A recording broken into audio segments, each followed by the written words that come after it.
Hi, welcome to the Scott Stedman podcast, guys. Thank you so much for listening. Hopefully, you've been enjoying this exercising our faith series I've been doing with my congregation here in Stanton, Virginia. So today is actually the conclusion to these podcast series, and joining me is Sarah Wolf. She is the associate minister at Covenant Presbyterian here in Stanton. So hello, everybody, and welcome to the Scott Stedman podcast. Thank you so much for joining us and listening as we've been doing this Exercising Our Faith series that I've been doing with my congregation here in Stanton, Virginia. Today is our final episode in this series. We're going to be talking about the discipline of celebration, and joining me is Sarah Wolf. So, Sarah, thanks for joining me on the show. Thanks for having me. So, Sarah, just kind of let the audience know who you are and kind of your story. Okay. So I am a Presbyterian minister here in Stanton. I'm the associate pastor at Covenant Presbyterian, and I mainly do a lot of Christian education for our youngest members and our older members. So we have a youth director, and she does middle through high, and then I've got all the other ones in between. I am a military kid. I've moved around a whole bunch, but everywhere that we lived, I was very much involved in church and the Presbyterian church in general. So that's kind of where my theology comes from, as a Reformed theology. And I'm excited to talk to you, Scott, today and with your congregation. All right. Well, thank you.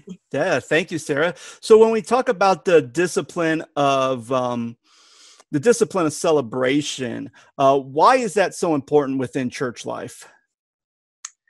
I mean, I think it's interesting that this is your final topic. It's kind of like a celebration in itself, maybe. that, I don't know. Sometimes towards the end of a series, you're like, this feels good. Like, this feels like a good way to end. And I also think it's funny that we talk about a discipline of celebration. I don't know that we normally associate those two words together. To me, discipline means either I've done something wrong or I have to do something. Like, there's a requirement in discipline. There's like a schedule. There's setting aside to do something. There's a purpose behind it. And I don't know that we always think of celebration in that way. Mm-hmm. So it seems a little, maybe counterintuitive. But I think in the church world, it's important to celebrate because God celebrates. Mm-hmm. And I think when we are in the practice of celebration, it reminds us of all, and then it looks forward to all of the things that God will continue to do for us. And so I think it's important for us to remember to celebrate, to make it a discipline, to set time aside to do that. Yeah. And I think there's always a big cause for celebration. And I like how you said, we don't really put celebration and discipline together because they do seem like they contradict each other. But I feel like a lot of times, and I don't know, again, I never grew up in the Presbyterian movement, so I don't know how celebration is practicing within your guys' camp. But, a lot of times it seems like when it comes to celebration, the times where I've really seen big celebration has been usually in like wedding ceremonies or celebration, even at like camp meetings or summer camps when people are giving their lives over to Christ, great celebration. And that's really kind of it. Even like when I think about things like baptism, is there a little bit of celebration? Yeah, but sometimes it almost seems like after someone gets baptized and they come up, it's like kind of like a tennis clap, and then that's the extent of the celebration for baptism.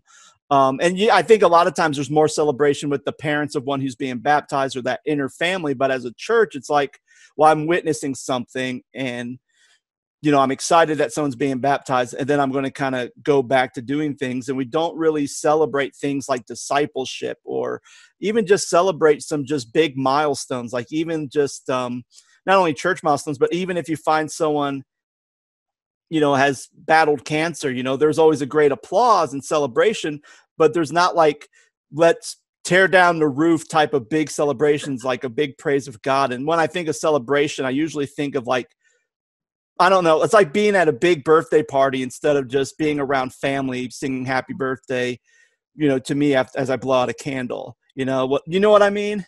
Yeah, I mean, for the Presbyterian Church, we, for the most part, follow a liturgical year, a liturgical calendar. Mm-hmm. And so we have days that are built in for celebration. And I mean, that will look different at each church.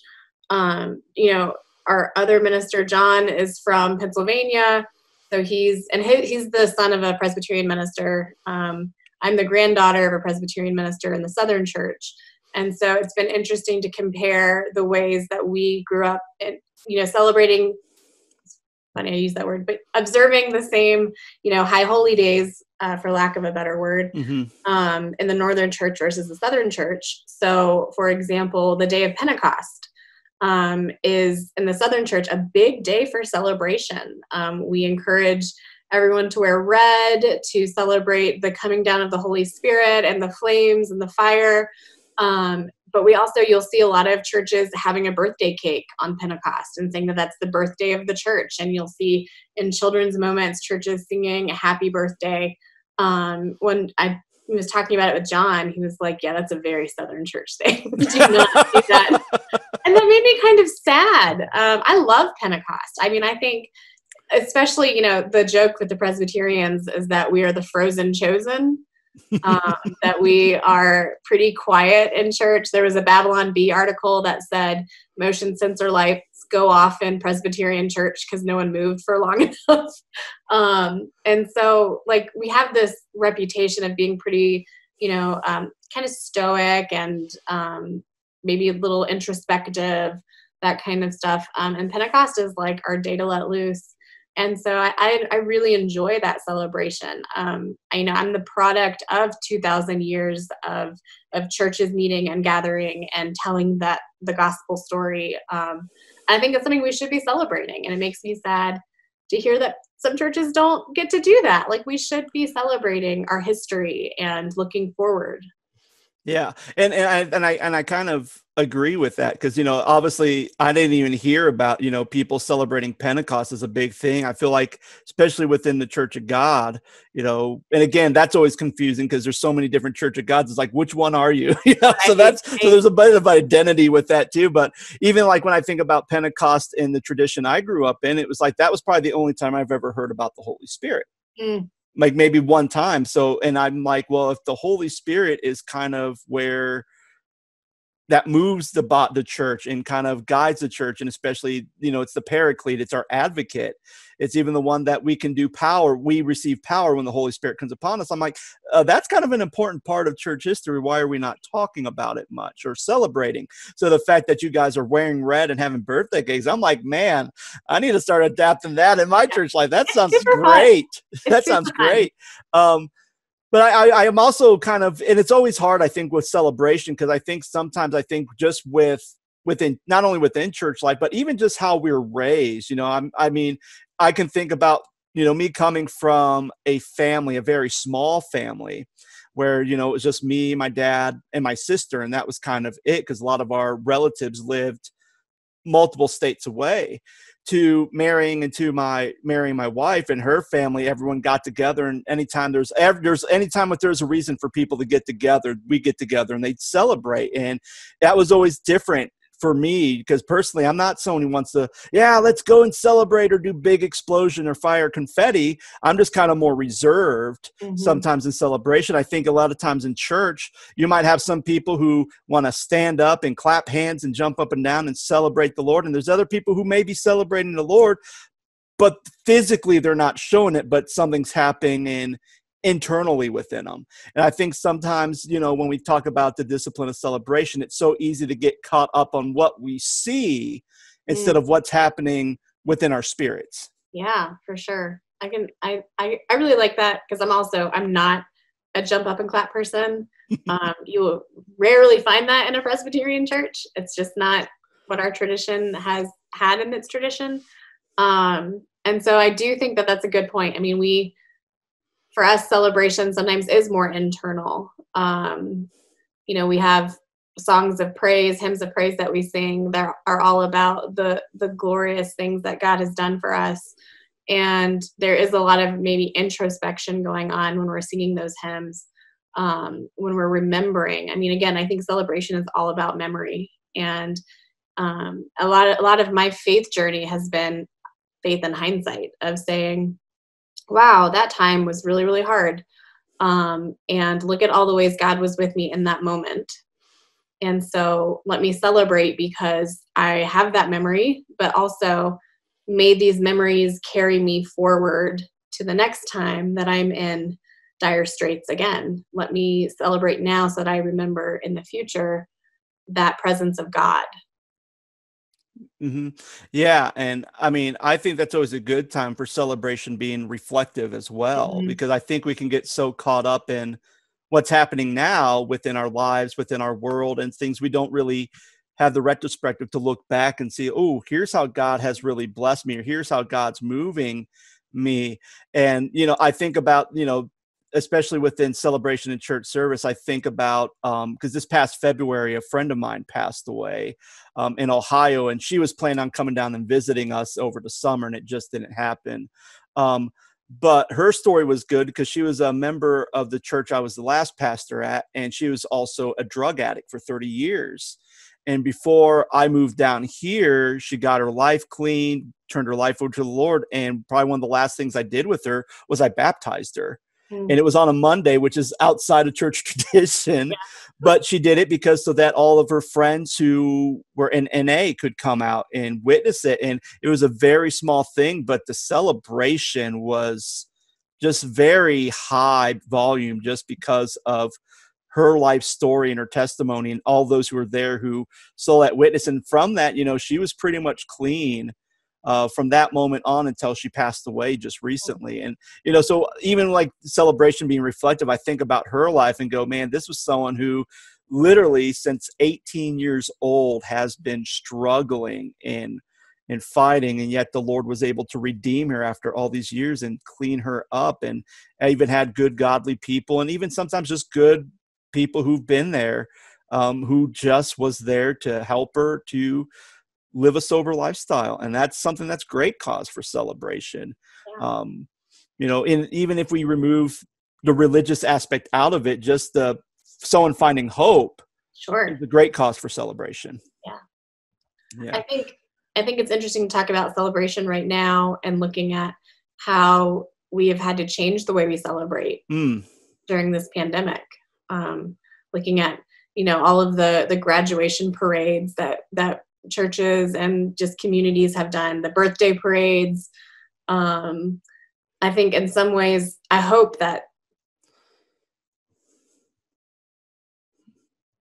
remembering where God was with us, I think that years from now we'll see where God was with us in the middle of this. And I think part of it is we're becoming more connected in a different way. I think we're remembering how important it is to get together, how important it is to be able to worship together and to celebrate and to break bread together.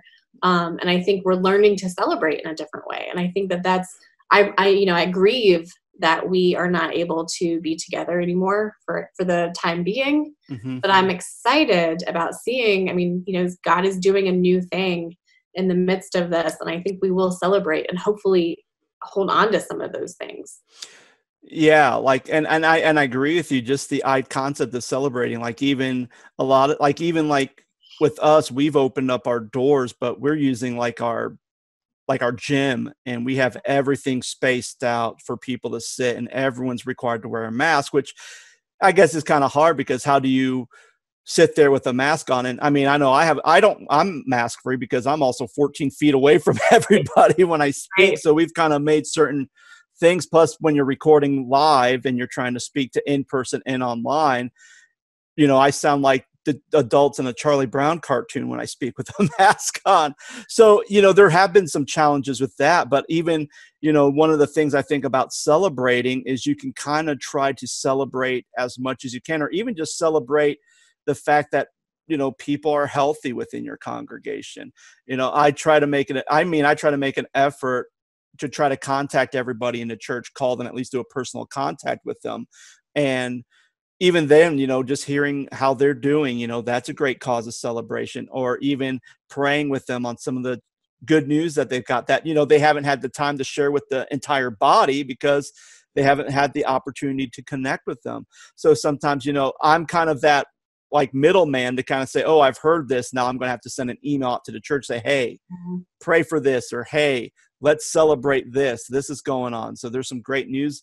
So it's stuff like that where it's like the stuff that you really witness in a traditional church setting. You have to kind of almost think strategically, or even just kind of be led by the Spirit and basically say, hey, how do I communicate this out? How can we as a church continue celebrating? We've even talked about as a board, like, once things start opening back up and more people start feeling more comfortable coming in, we have to set a day where we're just going to have this big celebration.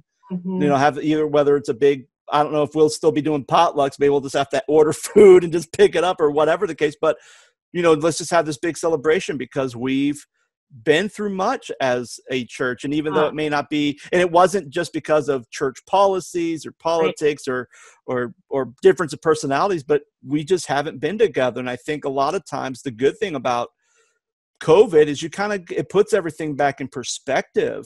I had an elder say, a lot of times I just think that this is just a way for God to kind of tell us, what is our true focus in life? Is it all this stuff that we really have no control over, or is it just to, love him and love others? And it's that kind of, that's, and basically sending everything back down to its foundation again. Yeah. I heard somewhere once that if you ask a Jewish person what like all of their holidays really mean, they all are, they tried to kill us, God saved us, let's eat. Yeah. And like every single Jewish holiday is, they tried to kill us, God saved us, let's eat. And so they're just eating something different at a different time of year, remembering a different scary thing at every holiday. And I think that we're kind of going through that right now. Things were really, really scary. God saved us. Let's eat. Let's celebrate. Let's have that potluck. Let's, sit and like with each other without masks on and, hug each other again. I'm somebody who's not a huge hugger. But like, I miss that. I miss seeing my church people every week and getting those hugs from those people that I love so much. And so I think we're going to celebrate in a new way when this is done. And I think, maybe sometimes we go through the motions in celebration. We sing happy birthday and we're wondering, am I going to get a corner piece or a middle piece of the cake? We're not really celebrating the person so much. And so maybe this will give us a new perspective on what it really means to celebrate and to be with each other. And we should be celebrating that. Yeah, definitely. And I think that's kind of a great way to kind of close out this conversation. That's perfect.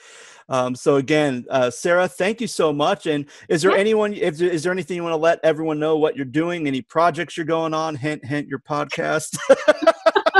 Sure. So my pandemic project, I guess, has been my sister and I have started a podcast called Wolf Disney.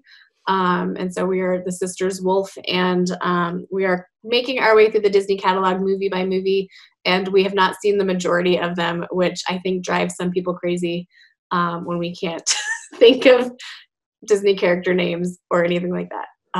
Scott has texted a couple times to correct. But you know what? It's really great. So you guys check it out, especially if you just need to get away from everything that's going on in life. It's definitely a great listen to, and you'll probably be like me going, "Oh, I've learned something new." Or I'm like, "No, it's this person. What are you doing?"